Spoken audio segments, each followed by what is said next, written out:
I'm Adam Bucklow, and welcome to Stories Behind the Grind podcast. To kick off episode 1, I interviewed Justin of Reiterate Media. Justin left his digital marketing manager role to shake up the marketing industry. We discussed the importance of personal development, marketing advice for new business owners, and what to look for when hiring staff. So Justin, welcome to Stories Behind the Grind, podcast number 1. Great to have you here on the show. Before we get into it, would you just want to tell the community a little bit more about yourself? Yeah, absolutely. Firstly, thank you for having me on the show. It's a privilege to be on the very first one and to talk a little bit more about Reiterate and what we do. So, I guess a little bit about myself. I started off as in marketing. I was the digital marketing manager for Personalised Plates Queensland. After working there for 4 years, I decided that I wanted to branch out, start my own agency and try and shake up an industry which has largely remained relatively unchanged in the way that people go about doing it. You know, I wanted to create an agency that really focused on results for clients and not one that was just using cookie cutter approaches, you know. Is that what you found PPQ doing, using a sort of a cookie cutter approach in their format, and that's why you wanted to branch out and do your own thing? I don't so much know if it was PPQ specifically. Like, they were doing a lot of advanced level marketing activity. We had a really strong management team. It was more so there was a lot of inefficiencies in the chain, and getting things the way that we wanted it could be difficult at times. And I identified that I thought there were ways that I might be able to make things more efficient and make things easier, and most importantly, make things more cost efficient for people. I wanted to try allow small businesses and medium-sized and large businesses to have that same high-level marketing strategy that, you know, previously agencies were charging tens of thousands of dollars to achieve. I guess working previously in the marketing industry, you obviously built up your skill base before starting your own endeavour. What skills have you relied on now that you sort of formed and built upon previously? Look, throughout my entire life, I've always focused on learning. I'm a big fan of Tim Ferriss. I'm a big fan of the methodologies that he used to try to learn things as quick as possible. So I've developed these skills over a long period of time through experimentation, trial and error, and finding what matches my personality the most. So I guess the main skills at the moment that I rely on really is one thing, if I don't know how to do it, research. You know, if I keep reading, staying up to date with the latest in news to ensure that any strategy that I'm suggesting is cutting edge. Another one of the skills that we commonly use, of course, and this is a skill everyone needs, is networking, and the ability to leverage off your connections and the ability to make new connections and meet people and see, you know, form these mutually beneficial relationships, you know, really looking for win-wins. Everyone out there is trying to achieve the same thing. They're trying to achieve happiness. They're trying to achieve wealth. And if you can find ways that you can both mutually support each other, that's the perfect kind of, you know, arrangement. And they are easy to create, provided that you're using the right mindset to go about and create them. Other than that, I think, you know, remaining creative, you know, remaining out of the box thinking, and the ability to separate your emotions and remain rational. I think there's a lot of times where people in business get bogged down in the emotion, and it's such a turbulent ride. People can lose that ability to think really rationally and make quick fire, rational decisions based on what's presented in front of you.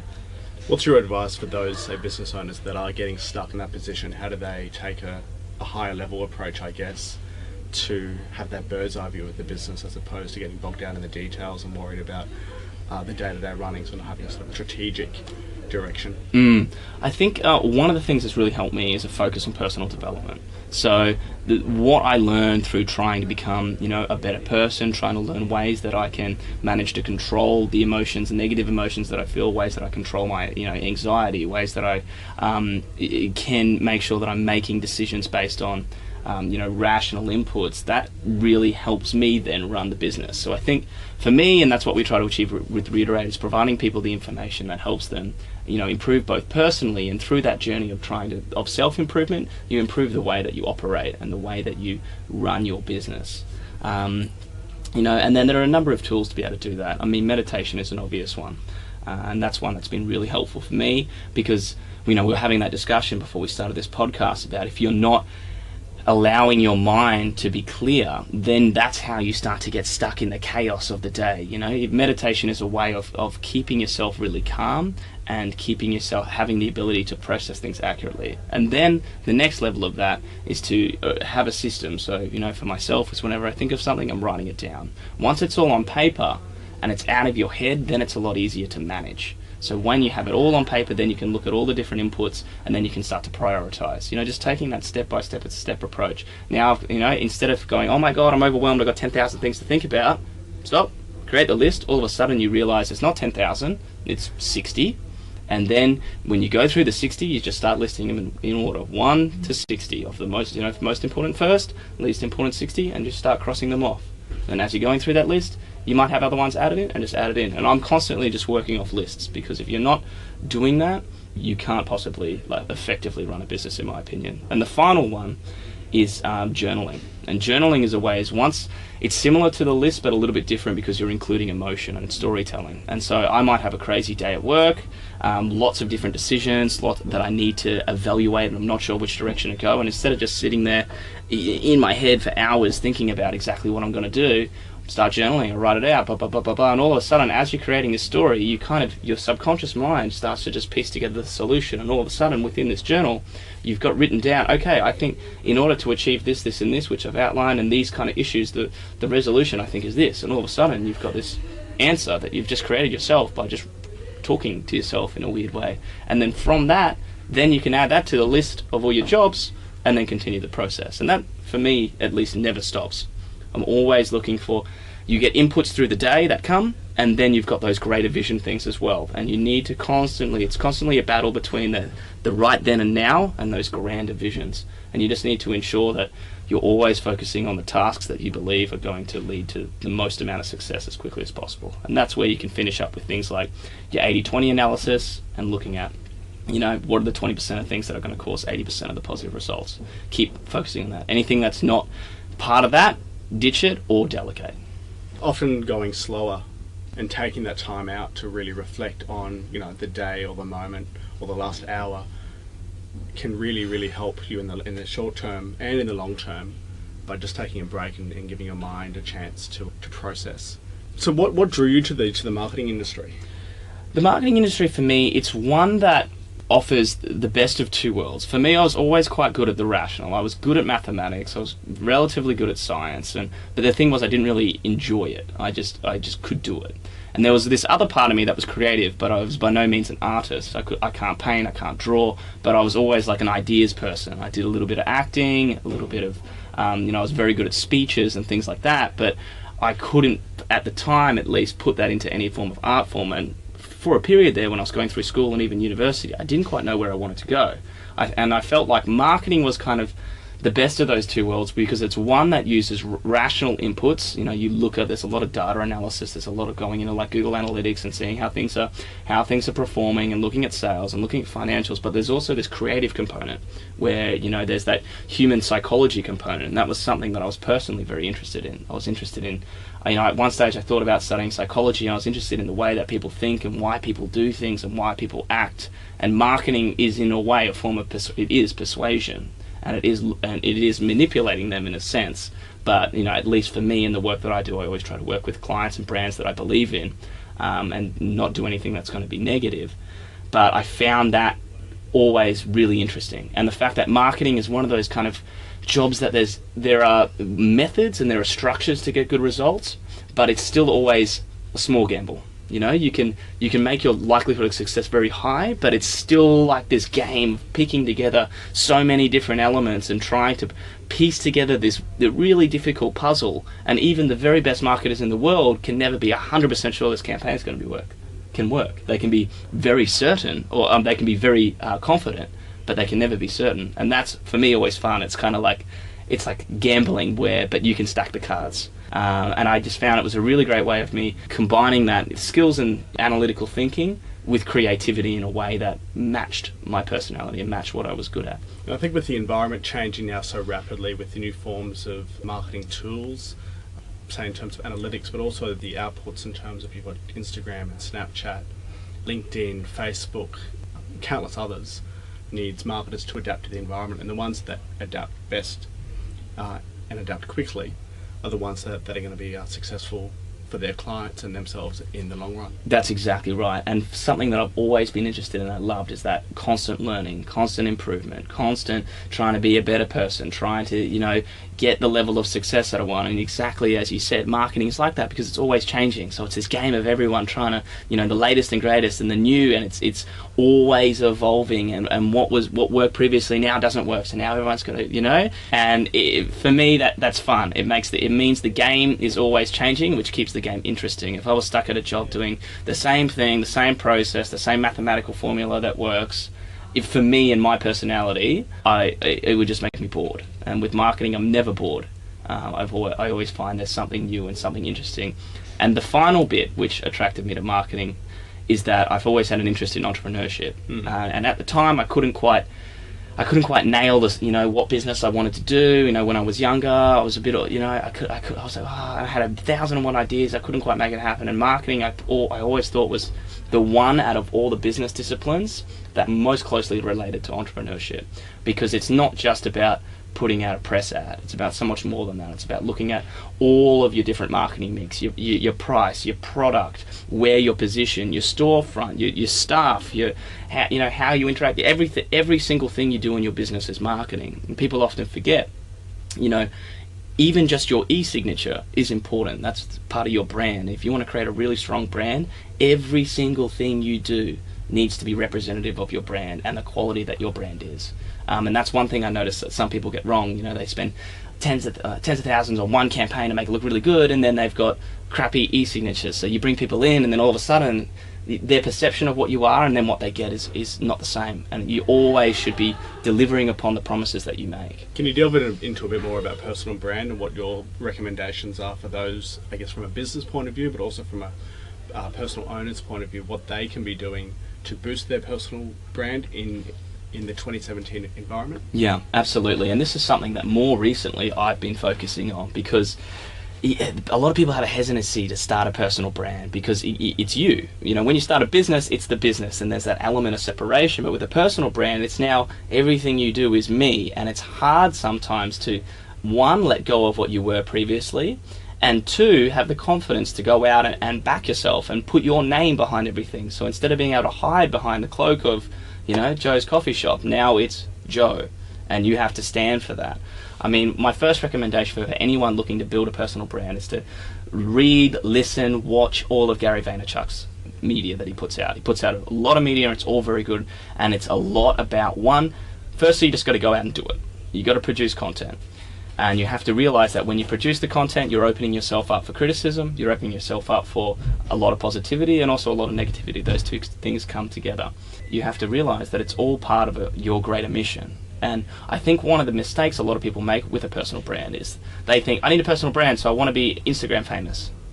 No, you don't. You most likely, the reason that you want to be Instagram famous, your motivation isn't around you're trying to achieve some goal. It's because you're trying to satisfy some an element of insecurity.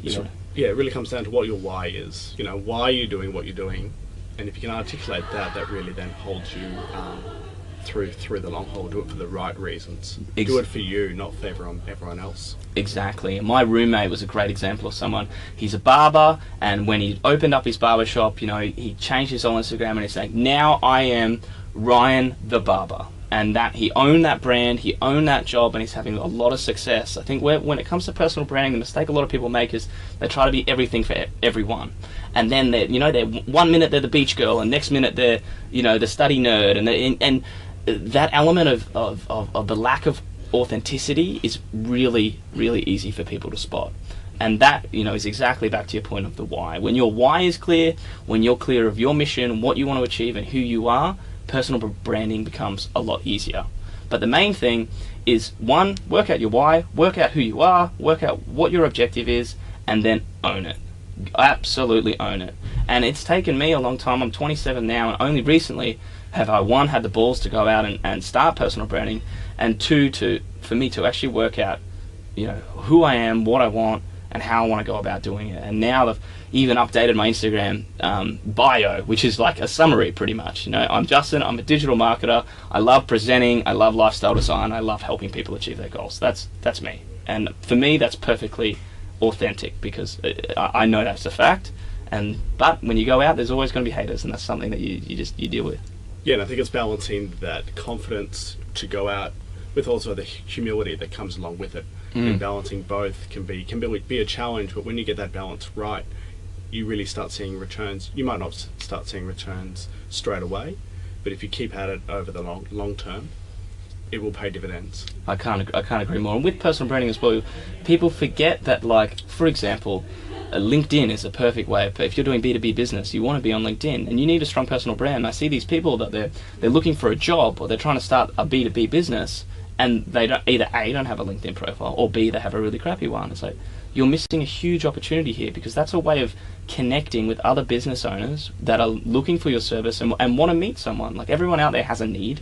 They may need marketing, they may need something else. And if you present yourself in such a way that makes you, if they believe in you, or if they are interested in something that you say because you put out some content, you start that connection, you can build that relationship. People are missing huge opportunities, leveraging themselves and backing themselves in whatever is their particular interest area by not activating a personal brand. So it takes a bit of courage, and it's a bit hard to separate to go all in on it, but it's definitely, in the world of social media, we mentioned on the Reiterate podcast, you can't get angry at the game, you have to play the game. And that's exactly right. You can't change you've got to focus on what you can control in the market, what the environmental variables are, and then play to that, and play to your strengths, and put the time in to understand these platforms and how best to market yourself. Marketing yourself on LinkedIn, that'll be different to how you market yourself on Facebook, to Instagram, to Snapchat. But it's important to be across all those platforms. Yeah, to get your name out as well. Exactly. I think the main thing is just to remember you can never be all things to all people. Just remember to be yourself, know your vision, and then it'll come. Do you find the staff that you hire, do they have a personal brand? Is that how you find them? What's your recommendation in hiring staff? Sure. I mean, my biggest thing when hiring staff is hire on personality. And there's a multitude of reasons for that. One of the main reasons as well is, one, I want to work with people that I like working with. That's one of the advantages of being a business owner. But I think that even more important, it's so important to have a team that work well together and that enjoy being there, and that you can leverage off each other's energy and each other's insights.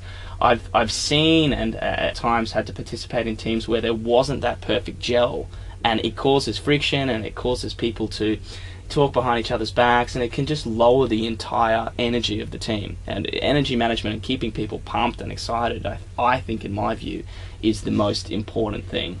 So hire on how well you're going to get along with them and how long they're going to get along with all your team. There are a lot of people with really high skill sets. Generally, if I put an ad out, I'll get 150 applications. So chances are that there are people with very similar skill sets, but their attitudes are all going to be different. They're all people, they're all individuals, and I want to choose the ones that I really enjoy being around, because you've got to spend 8, 9, 10, maybe some days 14 hours with them. So you want to, at least, there's a way to make it so that you can have a good time at work with the people that you're working with. You don't need to create this stuffy office where it's all, that's what they did in the 70s and 80s. And this is the new age. I've always had this theory, if you can't have your staff on like Facebook, why are they your staff? Like, they've got to be friends. And if you can't be honest enough to have each other on Facebook, how can you be honest enough to work in a business and a team? That's how you get people who are stealing, paper clips and staplers and stuff, in my view. The second thing, of course, is, yes, you have to look at the hard skill sets and what they have and what they can contribute. That's, of course, important. But back on the point of attitude, if they've got the kind of attitude where they come in and say, Justin, I'm keen to learn, I love the content that you're putting out, what can you teach me? Even if I don't get the job, can you recommend some books? How can I get to a level or get this kind of role? Can you put me in touch? That is what I look for, because that's the kind of person that I know is going to pick up what I give them and roll with it and get better and better and better and quicker than anyone else. The person that you don't want to hire is the person that thinks that they already know it all. It's about having that growth mindset as well. If you've got an employee that wants to learn and grow, that's better for you personally, better for you for your business, as opposed to having someone who's has a slightly higher skill set, but that's fixed. The person who'll grow will surpass the employee with that fixed mindset. I can't agree more. Growth mindset's the most important thing, and no ego. Mm. You know, I recognise that I have so much more to learn and that I can be so much better, and I want people that recognise that as well. Because the minute you get egos in, there's going to be conflicts, there's going to be clashes, and we don't want that. We want to work together as a team to get the best result. And I think the final thing when hiring is to, I got this out of the personal MBA, and I think it's a fantastic way, and I don't know why more businesses don't do it. You know, you want to hire people. You know, some people don't interview well, they get very anxious and they don't speak very well. You know, having a conversation like this can be really difficult for them, and perhaps their resume doesn't quite give a full, indication of the work that they do.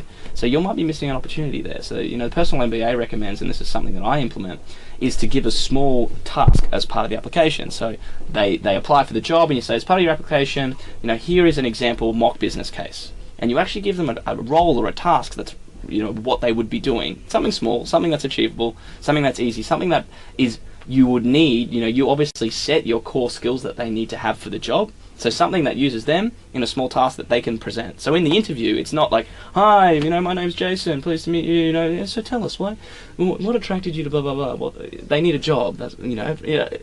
They're silly questions, and they're questions that are hard to answer and that everyone asks. What's more important is like, hey, Jason, walk in, can't wait to see what you put together on your application. Let's chat through it, and they're going to use all their skills to put together some type of business case that's interesting and engaging to watch, that may even help your business, and you get a good idea of how they're going to perform in that role. And I think that really filters out then the applicants that don't want to put the effort in. They'll see that the application has that core task component, and it'll really only be the ones that really want the job that'll actually spend the time to go through and do that task. Yeah, absolutely. If you're worried about asking too much from clients, ditch the cover letter. The cover letter is also a wank.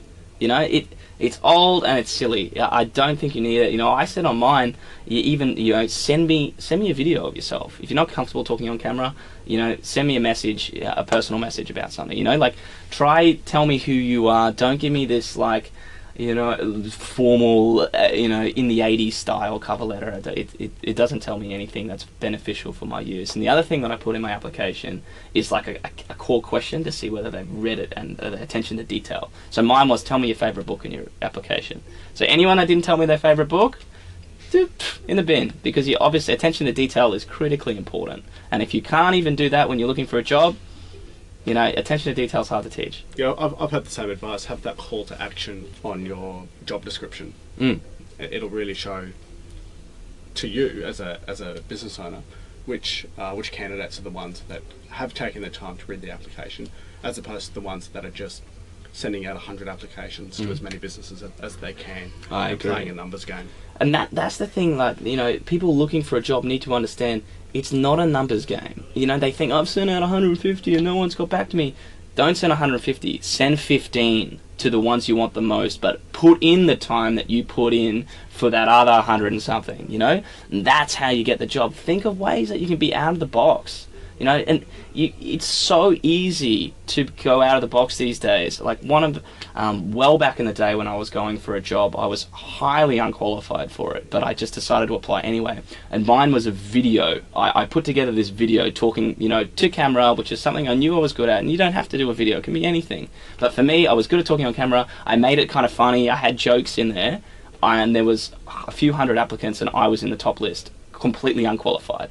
To be fair, I didn't get the job because as we were chatting through it, they're like, Justin, we need someone with like 5 years experience and you have 0. So we loved your application. You seem like, very entrepreneurial. We're sure you'd be good at this, but we're just not quite ready for you. But the reason I got that interview was because I went through that process, and I get frustrated sometimes because I feel like everything we've talked about, lots of other people have talked about, people are telling you to do it, and yet you still get these people that are put in 150 applications, no one's replied because of, all you've done is change out the dear first name.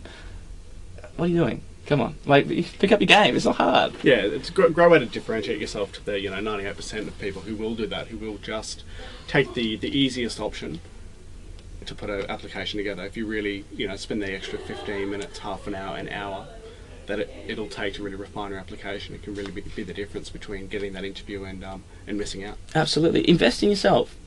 Spend $100 and get your friend who's a designer to make it look really cool, and at least then your resume looks better than everyone else's. These are really simple things, and I don't understand why more people don't do them. Put a photo on your resume. It's nice. People connect with people. And the final one is realize this is the 21st century. It's 2017. Your potential employer will check your Facebook and Instagram and LinkedIn with your other hiring managers, and they're going to go through your Instagram and potentially laugh, blah, blah, blah, blah, blah. That happens. Don't think it doesn't happen. So option 1, put everything on private and lock it off. Option 2, make sure there's nothing there that's going to, and, I've been hiring, and you look at people and you see their Instagram and you're like, I can't have this person on my team. Simple stuff. Sort of works in the reverse too. So you as an employee can then research the business, research the owner of that business, and find out a bit more about them before going to the interview. That way you can build up a bit more rapport before you even meet them. Absolutely. I mean, and that's impressive. Like, people respect, like, even if you've gone to the effort to do just a touch of research, and you can say something insightful in the interview. I saw your article that you wrote on blah blah blah. Boom, instantly you're 5 points ahead of everyone. Just from it takes 5-10 minutes. It's super easy to do. There are so many tricks like that people don't see. I mean, one example. This wasn't for hiring, but I needed some advice from a very high level creative director, and then I had no way of getting in contact with him. But all I did was I looked at their info line, and there was like contact first name at business name. Okay, so then I looked up who was this person I want to speak to. Looked him up on LinkedIn. First name dot last name at business name, and then first name at business name. All of a sudden, then when I sent the email, I played off to his interests, and I told him I'm a big fan of his work. I mentioned some of the work that I liked. Got the email back with the information that I received. And for me, I was stoked. It's that easy. Just think that little bit level deeper. I love that sort of hacking a little bit in your approach. Yeah. Spending that extra couple of minutes to try to figure out how best to get in contact with these people. Yeah, it's really clever. Yeah, personalize it. If you know who the hiring manager is, you can probably find their LinkedIn. You can probably find their Facebook. You can probably find their Instagram. You can probably find out what hobbies they're interested in. And then, if you really want, if you have any hobbies in general, and you have that on your resume, put them down, because people want to work with people that they like. People like people that have the same hobbies as them. You're once again ahead of the crowd. And I think that's an important distinction. I think everyone's in the people business. We're not selling a product or a service. We're selling people skills to other people, and building that rapport is key. Whether it's networking, whether it's meeting new clients, it's really a great way to establish yourself and to differentiate yourself from everyone else. Yeah, don't get me wrong. Like, this is one of the things I heard of someone many years ago, and now it makes complete sense to me. There is a place for going out and doing Google ads and doing Instagram and doing all of those things. Yes, you need to do that, but one of the best ways to get clients is you go to a bar, start chatting to someone, and all of a sudden you'll realize that they'll run a business too, and they'll be having some challenges, and you'll have shared challenges, and you talk about them, and then you talk about your offering and what you can do, and all of a sudden, over a drink at a bar, when you're spending 10 minutes away from your friends, you've made a new lead. And I've got sales from doing that, just from chatting to people and being friendly, being polite, and listening to them. Don't pitch to them, don't sell to them, just listen. And then if you identify, they say, I'm really having trouble, Justin, our current, website provider, they're terrible, I hate the end product we got ripped off. It's like, oh man, I'm sorry to hear that, that's disappointing. Of course, that's very common in marketing. There's a lot of people that claim that they're experts and unfortunately aren't. I'd love to be able to help you out. We build websites too, I can show you, here's some links to some ones we've done. Oh really? All of a sudden, you'll get an email back a few days later. Justin, thank you so much. Offer free advice. It's one of the big things that I do. All Reiterate clients get me on board as a consultant as well, so they can email me questions and I just give them honest advice. Justin, we're thinking about it's like having an extra person on your marketing team. And if you do that as part of your pitch, not even your pitch, when you're chatting to people, listen to them and just give them advice. For $100, for me to give you an answer, it's not worth it. I'd rather just give you that for free, and you take it, and if you use it, fantastic. And then hopefully 9 times out of 10 they end up coming back and using your services, so everyone wins. No, it's a great way to sort of build up your skill base and build up your offering by offering free advice. It's just it's to build trust. Build trust in people. People want to work with people that they trust and people that they like, and that's why with everything I do, I try to be absolutely transparent, I try to be open, I try to be honest at all times, and that's the way you never get burnt either. All my clients are happy, and I hear all these stories of people, I've been burnt by this marketing agency, and I don't believe it, blah, blah, blah, blah, blah. And it's because people are trying to be cheap. They're trying to squeeze every dollar. They're trying they don't have enough, subject matter knowledge to be able to properly explain things to people. So they just go, oh, this is definitely what you need, and then it doesn't work. And then all of a sudden, they go, oh, and then they run away, And I think there's a lot of people in the industry that are taking that short-term mindset, but it's really about that long-term. It's building those long-term relationships that may not pay off in the next year or 2 years, but in the next 10, they might be your biggest clients. Absolutely.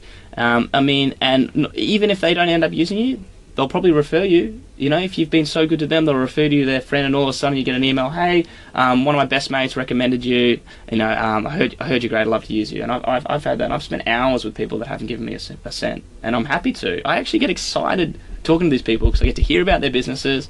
I love talking about people doing interesting things. That's one of the things I love, and I love, hearing about their business and what they want to achieve, and going back and forth, and it always seems to come back around. And so just focus on that. Yeah, back to that karma. You always get more than what you give. Mm-hmm. What sort of free advice do you have, I guess, as a general sense, to those sort of businesses just starting out? So I guess free advice in a marketing sense, what they can do, general strategies.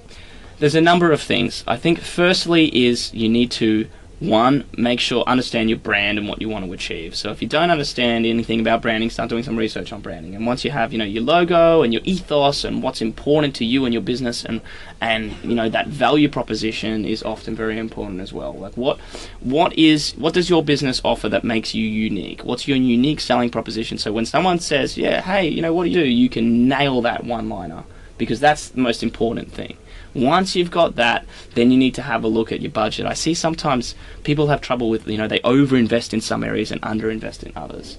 So firstly, look at your business, and then start to look at what you think is going to lead to the greatest returns. So, and for every business, this is different. So it is difficult to give, some solid advice that every listener can use. So what I would recommend is, as you start analyzing what's working and what's not. Like, I see some people pouring days into Instagram, and their business is, selling freight to China, and it's like, well, that's probably not the best way to get new customers is through Instagram. And just because the world tells you got to be on Instagram, it's the new platform that 15,000 marketers are using, doesn't mean it's right for your business. So you need to identify where and that's what I mentioned at the start of the podcast. Do the 80-20. What 20% of activities that generate 80% of our customers? Focus on that. Double down on that. Don't listen to, the news article that says, oh, you got to be on Snapchat, because that's one of the big mistakes I see a lot of business owners do. They're like, oh, God, I just can't keep up. There's so many different platforms, so many different things I need to use. You don't need to use them all. You only need to use the ones that are relevant to your business. One of the ones which is across the board is websites. You need a good website. Nearly all businesses, not all, but nearly all need a good website. So I always recommend investing in the money and having a good website. But the other thing is, this is the flip side, don't invest tens of thousands of dollars in a website if you're not going to put in the effort to drive traffic to it. There's no point, there's no point having this website that no one sees. So you have to balance these things and have a strategy. Okay, if you've got a brilliant website, how are we going to draw traffic to it? It is a bit of a balancing act. So the main thing is talk to someone that knows what they're talking about and that you trust. So look for mentors, look for other people that are really great business people that you respect, asking them for advice. That's one of the main things that I'm always doing, is talking, recognizing that there's a lot of people that are better at running businesses in different kind of areas than myself, and chatting to them, talking to them, what do you do, what do you recommend? Okay, taking their advice, moving forward. They're the final ones. Get a good marketing agency. That's of course. But one of the other things, and this is something that I tell some clients, if you're, they talk to me and they say, Justin, I don't know if I can spend $30,000 with your agency. It's so much money. So, okay, well, we just had a half-an-hour conversation that the marketing manager that you're using doesn't seem to be really, generating any results for you. They're like, yeah, no, I don't know what to do that. So, okay, well, do you need the marketing manager? Oh, well, every business needs a marketing manager. Not really. You're paying this marketing manager $70,000 per year, and you've just told me that they're not generating you any results. I'm telling you that for $30,000, I can get you 10,000 website hits, and that your conversion rate is 5%. So from that 10,000, 5% are going to convert, which is likely based on your average sale value going to generate you this return. So, can you see the disconnect here? And yes, it's common to have a marketing coordinator or a marketing executive marketing manager, but it doesn't necessarily mean that your business needs one.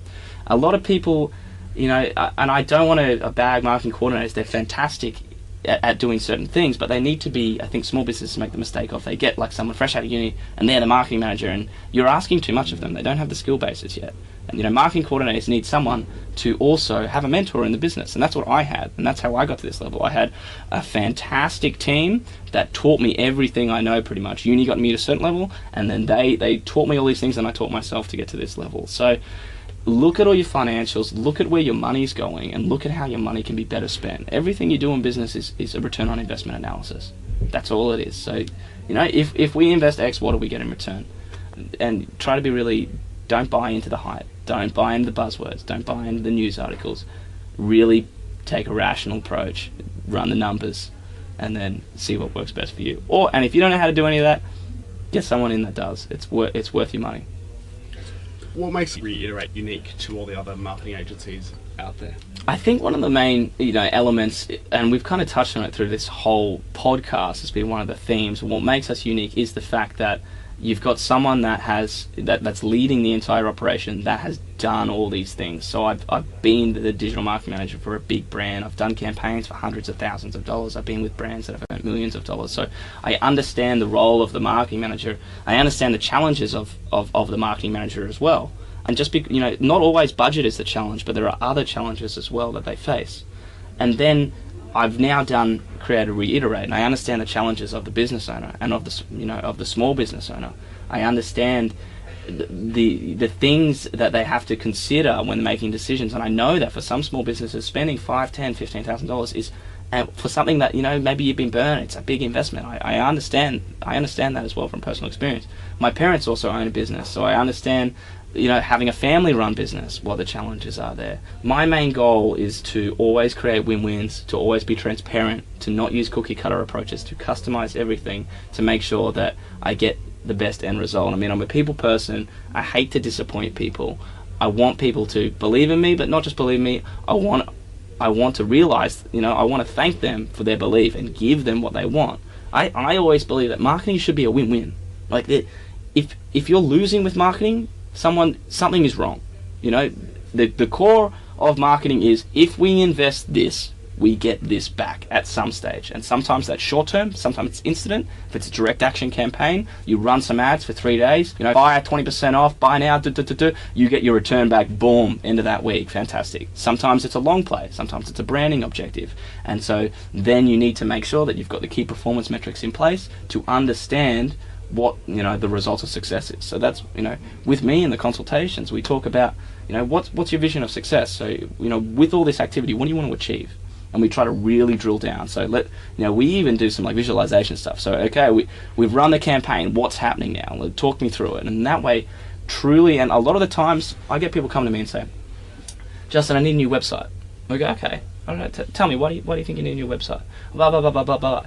Okay, yeah, and then all of a sudden you find out through this discovery process, you don't need a new website. You actually need a strategy to drive traffic to your website. A new website is not going to achieve that, or sometimes it's the opposite. So it's a lot of the times what people think they need is often not what they need, and it's about having someone that is honest enough to be able to tell them that, have that discussion, and then action that. So that's probably our unique differentiator. And other than that, I'm using, a lot of agencies out there, especially the ones that are offering real cheap services, are outsourcing everything to India. That's definitely an option that you can do. It's one that I could do. It's one that anyone listening to this podcast can jump on Upwork.com and go get, a guy to run Facebook ads, go get a guy to build a website. You can do all that, and you're more in your rights. You're absolutely in your rights to do that.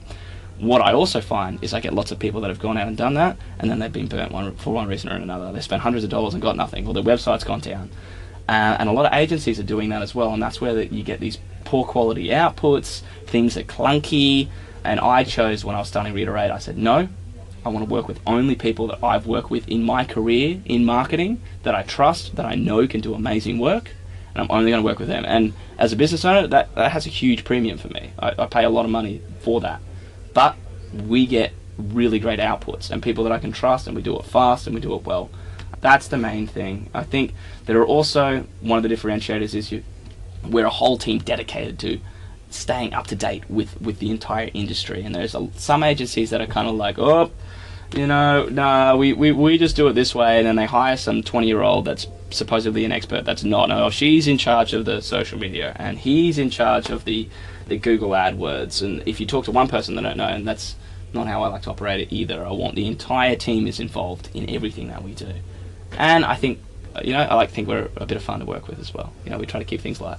No, it's great. Great having that customer-centric approach and having the customer at the core of your business and your business model, really understanding how to deliver value to them, and from then tailoring the solutions to what their business needs, as opposed to the opposite of taking the opposite approach and applying a cookie-cutter methodology, which is definitely outdated these days.